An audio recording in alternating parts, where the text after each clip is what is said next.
দলের পক্ষে বিপক্ষে কথা বলার জন্য আসিনি, আমি এখানে রাজনীতি করতে আসিনি, আমি এসেছি কোরআনের কথা বলার জন্য। কথা বলেন ঠিক না বেটি? আল্লাহ বোঝার তৌফিক দিক, যদি ঈমান থাকে, যদি রক্ত ভালো থাকে। আর রক্ত খারাপ হলেই তো বসবে না, ওটা আমিও জানি। লাগুক, পায়খানা লাগুক, ঝড় আসুক, বৃষ্টি আসুক, তারপরে মাথার পথ দিয়ে ঢেলা ইট পেটকেল যা পড়ুক, যত নেতা এসে বাধা দেখ, যত পুলিশ এসে বক্তা গ্রেফতার করুক, আমরা ময়দান ছেড়ে চলে যাব না। আল্লাহ আপনাদের শপথের পরে কবুল করুক। সকলে বলেন আমিন। আর জোরে বলেন আমিন। আর একটা আয়াত পড়ে আমি মূল আলোচনায় চলে যাচ্ছি। আল্লাহ পাক বলতেছেন, ওয়ালাকাদ জারানা লি জাহান্নামা কাসীরাম মিনাল জিন্নি ওয়াল ইনস লাহুম কুলুবুন লা ইয়াফকাহুনা বিহা ওয়া লাহুম আয়ুনুন লা ইবসিরুনা বিহা ওয়া লাহুম আযানুন লা ইয়াসমাউনা বিহা উলাইকা কাল আনআম বাল হুম আদাল উলাইকা হুমুল গাফিলুন।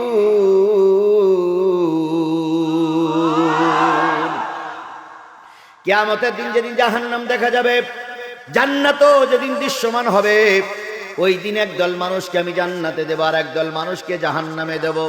জাহান্নামে যারা যাবে, অনেকগুলো দোষের ভিতরে একটা দোষ হচ্ছে লাহুম কুলুবুন লা ইয়াফকাহুনা বিহা, তাদের অন্তর আছে, তাদের দেল আছে, তাদের আত্মা আছে, তাদের রুহু আছে, তারা বেঁচে আছে, তাদের দেল বা আত্মায় সব জিনিস জায়গা পায়, আল্লাহর কোরআনের জায়গা পায় না। দুনিয়ার সব কিছু ভালো লাগে, কোরআন তার যাদের কাছে ভালো লাগে না, এরা যাবে আল্লাহর জাহান্নামে। কোরআন ভালো লাগে না এরকম লোক আমার সমাজে আছে না নাই? জোরে বলেন আছে না নাই? দেখুন তো ভাই, যাত্রা গান চলতেছে, সিনেমা চলতেছে, পুতুল নাচ চলতেছে, থিয়েটার চলতেছে, কিন্তু আল্লাহর কোরআন চলতে দিচ্ছে না। বাংলাদেশে একটা আইন তৈরি হয়েছে, প্রশাসন থেকে বলা হচ্ছে, উপরের থেকে বলা হচ্ছে, কোরআনের মাহফিল গুলোয় মৌলবাদ তৈরি হয়, কোরআনের মাহফিল গুলো জঙ্গিবাদ তৈরি হয়, কোরআনের মাহফিল গুলো ইসলামী আন্দোলনের নেতা কর্মী তৈরি হয়। কোরআনের মাহফিল বন্ধ করে দাও, যাত্রা গান চালু করো। কোরআনের মাহফিল গুলো ওরা কি করতেছে? বন্ধ করে দিতে চাচ্ছে। আর কি চালু করতে চাচ্ছে? যাত্রা গান চালু করতে চাচ্ছে। তাহলে যাত্রা গানে মানুষ ভালো হয়? একটা যাত্রা শুনতে গেলে সর্বনিম্ন টিকিট লাগে 50-60 টাকা, চেয়ারে বসতে গেলে 200-250 টাকা লাগে।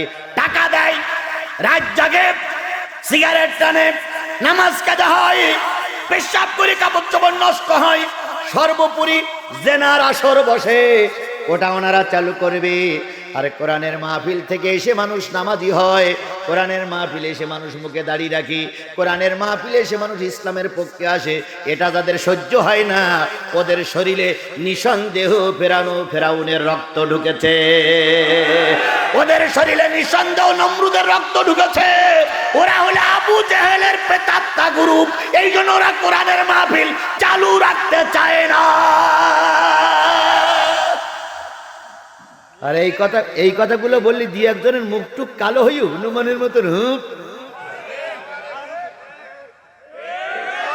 মনে হয় যেন বৌরে কবর দিয়ে আসছে। দেশে এত অঘটন ঘটতেছে, সেগুলো চোখে দেখতে পাও না। নড়িয়ে চড়িয়ে হুজুর ধরো, নড়িয়ে চড়িয়ে হুজুর ধরো। রাস্তায় যদি একটা কুকুর মরি থাকে, কি কায়দায় দাঁত মিচকায়, আর এটা হুজুররাই করেছে। একবার সেই ঘূর্ণিঝড়ে সুন্দরবনের কিছু বাঘ মরে গেল। কিছু নেতারা যেই বললে এটা হুজুরদের কাজ। তারপরে একবার গোটা বাংলাদেশে কারেন্ট বন্ধ হয়ে গেছিল সব জায়গায়। কিভাবে কি হইল না হইলে আল্লাহই ভালো জানে। ওনারা জাতীয় সংসদ বলে, মাননীয় স্পিকার, সেই নিঃসন্দেহ এ হুজুরদের কাজ। হুজুরদের কি ক্ষমতা! তারপরে ওই যে 9 তলা না 10 তলা বিল্ডিং পড়ে গেল, রানা প্লাজা। আমাদের দেশের তখন একজন মন্ত্রী ছিলেন, তিনি নাকি দেশ পরিচালনায় সফল, স্বরাষ্ট্রমন্ত্রী। উনি বলেছিলেন যে হুজুররা ধাক্কাই বিল্ডিংটারে ফেলাই দিয়েছে।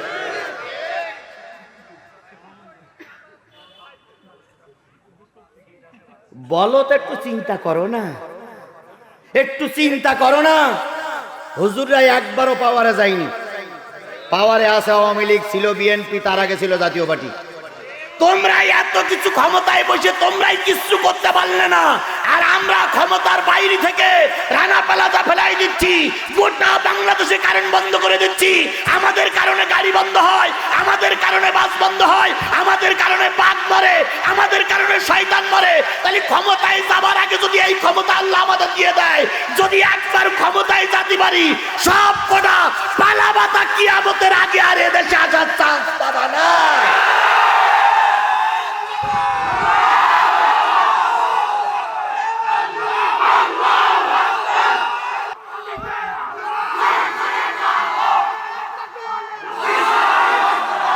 কথাগুলো বলে তো একটু লজ্জাও করে না। বেহার জাতেরা, লজ্জাও নেই, শরমও নেই। ওদের কথা শুনে কুকুরও ফিক করে হেসে ওঠে। কুকুর কয় কি হইলো, 9 তলা বিল্ডিং ধাক্কা দিয়ে ফেলাইলো কি করে। তারপরে ওরা বলে আর করে হাসে। ওদের হাসি শুনে পেঁচাও হাসে। আল্লাহ, দেখবেন মোনাফেক দুটো টোটপে পাশের থেকে উঠলি মনে করেন এই সেই মোনাফেক। টুপি মাথায় দিয়েছো, কোরআনের মাহফিল শুনতে এসেছো, ওঠো কেন? কের জন্য ওঠে? মুনাফিক, মুনাফিক, মুনাফিক। আমি আমার বাবার কথা বলতে আসিনি, আমি কোন দলের পক্ষে বিপক্ষে কথা বলার জন্য আসিনি, আমি এখানে রাজনীতি করতে আসিনি, আমি এসেছি কোরআনের কথা বলার জন্য। কথা বলেন ঠিক না বেটি? আল্লাহ বোঝার তৌফিক দিক। যদি ঈমান থাকে, যদি রক্ত ভালো থাকে। আর রক্ত খারাপ হলেই তো বসবে না, ওটা আমিও জানি। আমার ভাইয়েরা, তাহলে যে জিনিসটা বোঝাতে চাচ্ছিলাম সেটা হলো, দিলে যাদের কোরআন ভালো লাগে না তারা যাবে কোথায়? আরো জোরে বলেন।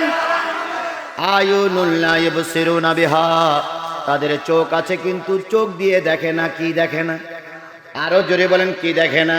শুধু কোরআন দেখে না, না কোরআনওয়ালাদের দেখে না। হুজুর দেখলি গিড়মিড় করতে লাগে। খাচ্ছ তুমি বসে বসে চা, আরো দুজনে গল্প করতেছো। হঠাৎ করে একটা দাড়ি পাকা চুল পাকা লোক যাচ্ছে, একজন আর একজনের ঠ্যাস মেরে বলে, ওই দেখ, ওই সে, ওই ওই ওই ওই ওই ওই ওই সেই রাজাকার যাচ্ছে, ওই ওই। কথা বলেন, বলা লোক আছে না নাই? বলা লোক আছে না নাই? বলা লোক আছে না নাই? তুমি হুজুরদের গালাগালি দাও, একবারে ভেবে দেখেছো তোমার বাবার বিয়ে হচ্ছিল না, এই হুজুরাই বিয়ে পড়াইছে? তোমার বিয়ে হচ্ছিল না, 2 ঘন্টা বসেছিল, গ্রামের হুজুর বাড়ি ছিল না, সেই হুজুরের ডেকে নিয়ে তাই তোমার বিয়ে পড়ানো হলো। তাহলে হুজুর না হলে তোমার বাবার বিয়ে হয়নি, হুজুর না হলে তোমার দাদার বিয়ে হয়নি, হুজুর না হলে তোরও বিয়ে হয়নি। এখন তুমি গালাগালি দাও হুজুররা রাজাকার। তাহলে রাজাকার যদি অবৈধ হয়, দাদার বিয়ে অবৈধ, বাবার বিয়ে অবৈধ, তোমার বিয়ে অবৈধ, তোমার দ্বারা যারা দুনিয়ার মুখ দেখবে সব কটা যারও অবৈধ।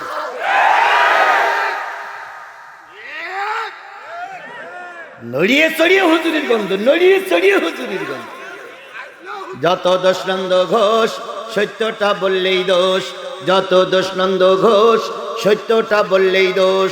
করলে অন্যায়ের প্রতিবাদ, নামটা হবে তোমার মৌলবাদ, নামটা হবে তোমার মৌলবাদ। পেন্টাগনে হামলা হলো, দোষী খুঁজে নাহি পেল, ওসামাকে দিল দোষের অপবাদ। নামটা হবে তোমার মৌলবাদ, নামটা হবে তোমার মৌলবাদ।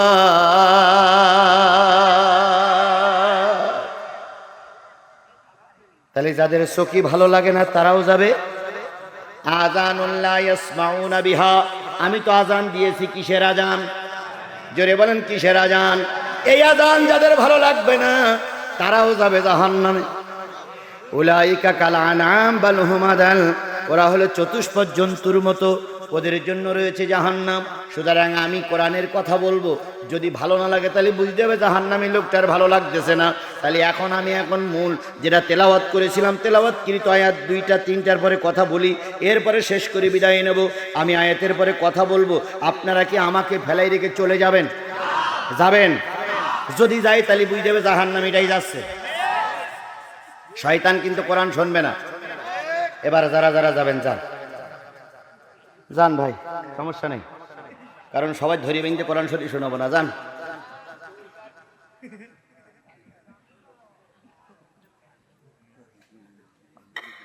যাবেন না? ভেবে বুঝে বুঝেন, ভেবে বুঝে দেখেন, থাকলে কিন্তু আমার মোনাজাত পর্যন্ত থাকা লাগবে। আমি ওয়াজ শুরু করবো আর আপনারা ফুটপাট করে উঠবেন, ও হবে না।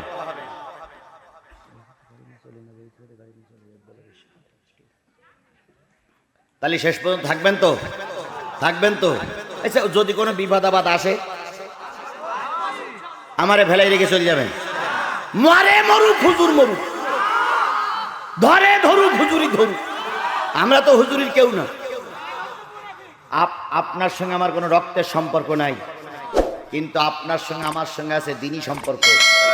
আপনি মুসলমান, আমিও মুসলমান, কথা বলেন ঠিক নেবে ঠিক? তাহলে এক মুসলমান আর এক মুসলমানকে বিপদে ফেলাই রেখে চলে যেতে পারে? জাতির স্থপতি মরহুম প্রেসিডেন্ট মুজিবুর রহমান তিনি বলেছিলেন, ভাইরা আমার, বোনেরা আমার, এবারের সংগ্রাম স্বাধীনতার সংগ্রাম, মুক্তির সংগ্রাম, রক্ত যখন দিয়েছি রক্ত আরো দেব। তারপর তিনি বলেছিলেন, আমি যদি হুকুম দেওয়ার নাও পারি, তোমাদের যার যা আছে তাই নিয়ে ময়দানে ঝাঁপিয়ে পড়বে শত্রুর মোকাবেলার জন্য। কথা বলেন ঠিক না বেঠিক?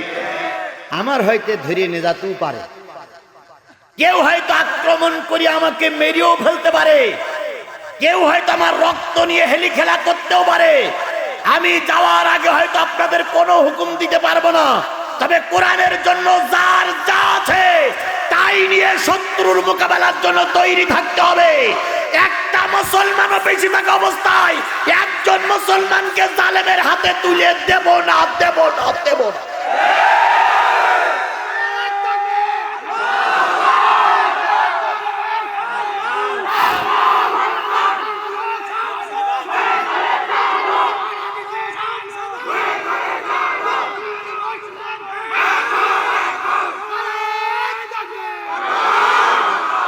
আল্লাহ বোঝার তৌফিক দিক।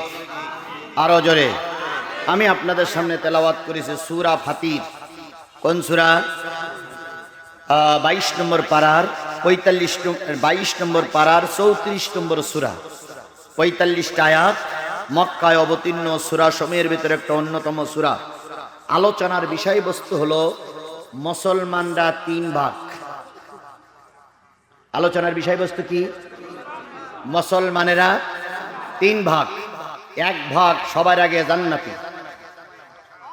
এক ভাগ সবার আগে জান্নাতি, আর দুই ভাগ জান্নাতে যেতে গেলেও খড় কুটু পোড়াইয়ে জাহান্নামে ঢুকে তারপরে বেরিয়ে আসতে হয়। তাহলে মুসলমানরা তিন ভাগ। একটা হলো মুসলমান জালেম মুসলমান, আর একটা হলো মুসলমান নিরপেক্ষ মুসলমান, আরেকটা মুসলমান হলো খাঁটি নির্ভেজাল কোরআনওয়ালা মুসলমান। এই তিনটে মুসলমানের সংজ্ঞা নিয়ে আমি আপনাদের কাছে আসতেছি। তিনটে মুসলমানের সংজ্ঞা কোরআন হাদিস দিয়ে বলতে গিয়ে যে আমার যদি 30টা মিনিট সময় লাগে, দেবেন তো আপনারা? তাহলে কোন সূরা? ফাতির। কয়টা আয়াত মোট? 45টা আয়াত। 45টা আয়াতের ভিতর থেকে আমাদের তেলাওয়াত হচ্ছে 31, 32, 33। কয়টা? প্রথম আয়াতে চলে যাচ্ছে। আল্লাহ বলতেছেন, ওয়াল্লাযী আওহাইনা ইলাইকা মিনাল কিতাব হুয়াল হক মুসাদ্দিকাল লিমা বাইনা ইয়াদাই ইন্নাল্লাহা বিইবাদিহি লাখাবীরুম বাসীর। ওগো নবী, আমি বা আমরা ওহীর মাধ্যমে যে কিতাব আপনার উপরে নাজিল করেছি, এই কিতাব নিঃসন্দেহ সত্য কিতাব। ওহীর মাধ্যমে আল্লাহ যে কিতাব দিলেন সেই কিতাবটার নাম কি? আরো জোরে বলেন, সেই কিতাবটার নাম কি? এই কিতাব যে সত্য, এর ভিতরে কোনো সন্দেহ আছে? কেন সন্দেহ নেই? আল্লাহ বলতেছেন, জালিকাল কিতাবু লা রাইবা ফীহি। এই সেই কিতাব যে কিতাবের ভিতরে কোনো সন্দেহ নেই। এবার কাফেরেরা তখন বলল, ও ও নবী যে কিতাব তুমি পড়ে শোনাও, ও কিতাব তো আমরাও তৈরি করতে পারি, কারণ সারা রাত গবেষণা করো। আল্লাহ নবী কাবার চত্বর জি কাবার গায়ে ছোট্ট একটা সূরা লিখে দিলেন, সূরা কাউসার। ইন্না আ'তাইনাকাল কাউসার ফাসাল্লি লিরাব্বিকা ওয়ানহার ইন্না শানিয়াকা হুয়াল আবতার। এই কোরআন, এই ছোট্ট একটা সূরা তোমরা তৈরি করো। সমস্ত কাফেরেরা, সমস্ত কি বলো কাজের মেলায় বিশ্বের যত লোক আসলো, সব পড়ে পড়ে পড়ে পড়ে পড়ে পড়ে পড়ে পড়ে সব কবির এক জায়গায় হলো, সব দার্শনিক বৈজ্ঞানিকরা এক জায়গায় লিখলো, এক জায়গায় হয়ে লিখলো লাইসা হাযা কালামিল বাশার, এ কিতাব কোনো মানুষের রচিত নয়, এ কিতাব স্বয়ং আল্লাহর রচিত কিতাব। আমার বন্ধুগণ, সেই সময় কোন মানুষ চ্যালেঞ্জ করে কোরআনের চ্যালেঞ্জ করতে পারি নাই, কিন্তু আজকে বাংলাদেশের কিছু লোক চ্যালেঞ্জ করতেছে। ওদের সেই থেকে পাওয়ার বেশি, যার ভিতরে একজন আছে তাসলিমা নাসরিন। কি নাসরিন, কি সুন্দর নাম। ওনার বক্তব্যের ভিতরে উনি বললেন, ও বাংলার নারীরা, পুরুষেরা 4টি বিয়ে করে, তোমরাও 4টি বিয়ে করো, কোরআন বাদ দাও। আমরা বললাম, বন্ধু বুবু তুই তাই কর, কিন্তু তোর 4 স্বামী যদি চাকরি করে, আর একজন থাকে সিলেটে, আর একজন থাকে চট্টগ্রামে, আর একজন থাকে খুলনায়, আর একজন থাকে রাজশাহী, তুই থাকিস বাড়ি, হঠাৎ করে 4 স্বামীর একই দিনই ছুটি হয়ে গেছে,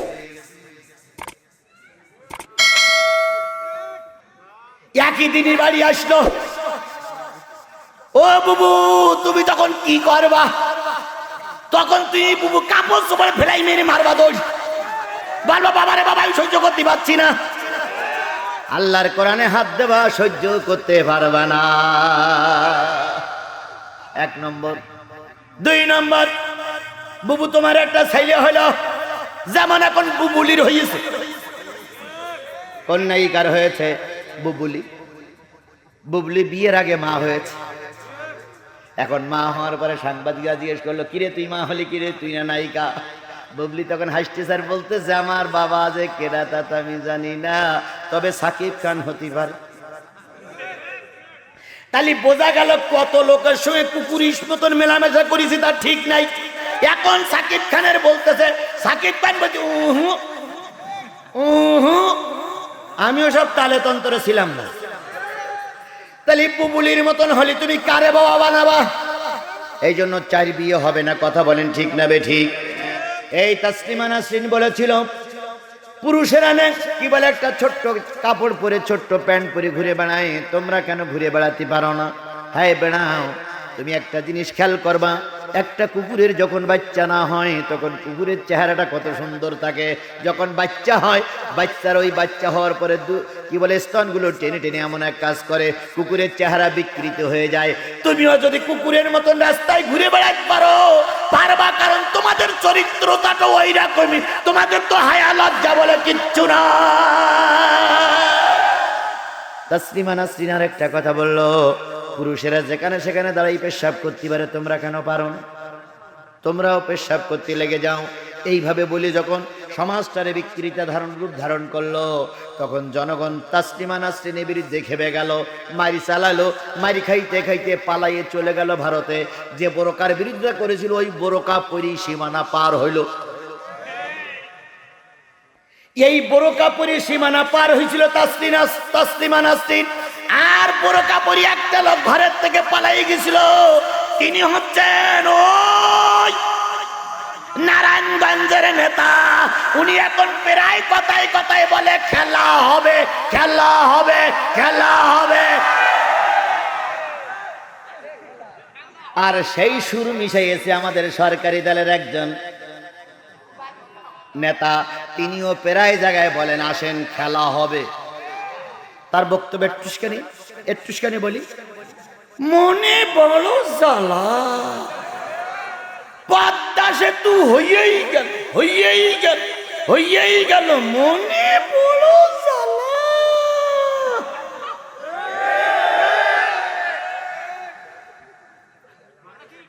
ওনারা কয় কি হবে? জোরে বলেন, ওনারা কয় কি হবে? লজ্জা শরম থাকলে কথাটা বলতেন না। সৌদি আরবের সঙ্গে খেলা হলো কার? আর্জেন্টিনার। আর্জেন্টিনার স্বাভাবিক একটা ভালো দল, আর সৌদি আরব দুর্বল দল। সবাই জানি যে আর্জেন্টিনা খুব শক্তিশালী, সৌদি আরব কম শক্তিশালী। কিন্তু খেলা হইল, কি হইল?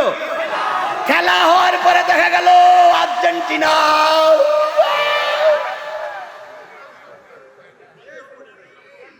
জিতে গেল কোন দল?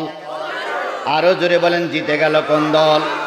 তাহলে খেলা হয়েছিল বলে দুর্বল দলও জিতে গেছে। কথা বলেন ঠিক না বে ঠিক?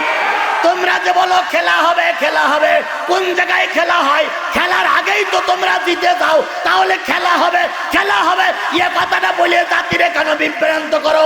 আল্লাহর কসম খেলা করো, তারপরে বোঝা যাবে যে তো না হেরে যায়।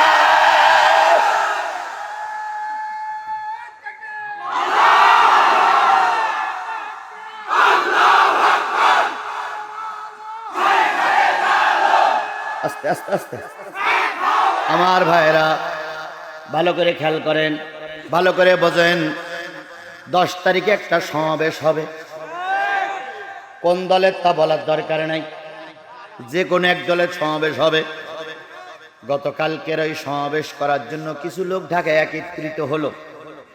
একত্রিত হওয়ার পরে সেখানে দুই পক্ষে গোলাগুলি হলো।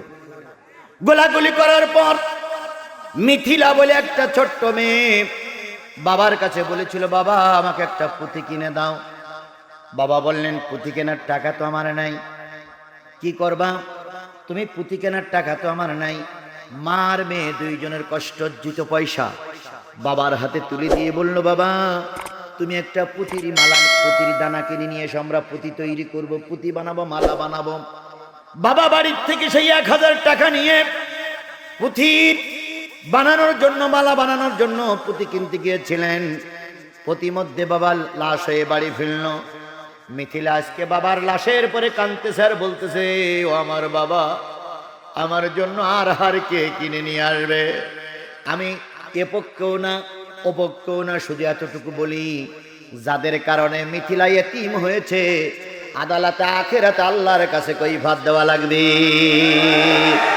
যার বন্দুকের গুলিতে তাই যার গুলি হোক, সে বিএনপি আওলাদের গুলি হোক, আওয়ামী লীগের গুলি হোক, পুলিশের গুলি হোক, কিংবা স্বতন্ত্র তৃতীয় পক্ষের কোন গুলিতে যদি মিথিলার বাবা মারা যেয়ে থাকে, আমি আজকে কোরআনের মাহফিলে দোয়া করতেছি, আল্লাহ মৃত্যুর আগে তোমারও সন্তান তোমার সামনে ছটপট করে মরবে, তোমার সন্তান তোমার সামনে বিদায় হয়ে যাবে।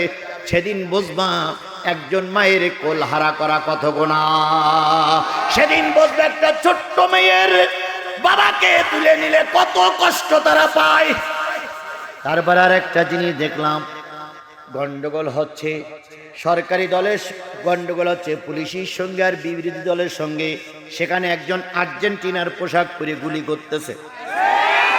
আপনারা দেখেছেন, পুলিশ আমাদের রাষ্ট্রীয় সম্পদ, পুলিশ কারোর দলের নয়। পুলিশ ভাইরা যদি এখানে এসে থাকেন, অনুরোধ করি, আপনার যে বুলেটটা কেনা সেটা আমার পয়সা দিয়ে কেনা, আমাদের পয়সা দিয়ে কেনা।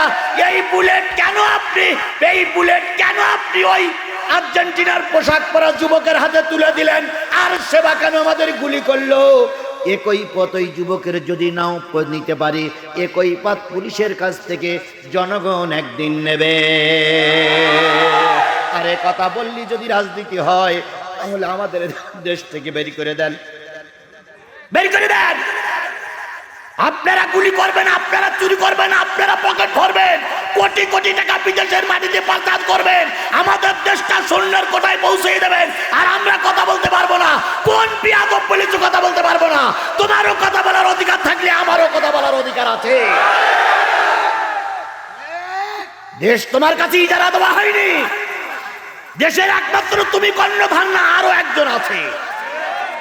কি কায়দায় কয় হুজুর কথা বলা যাবে না? ওরে আমার দুলা ভাই রে,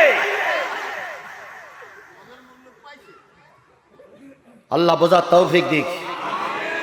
সর্বশেষ আমরা বলি, সরকার বাহাদুরি যারা আছে, বাইরের যারা আছে, সবাইকে বলি, আর যেন কোনো মায়ের কোল খালি না হয়।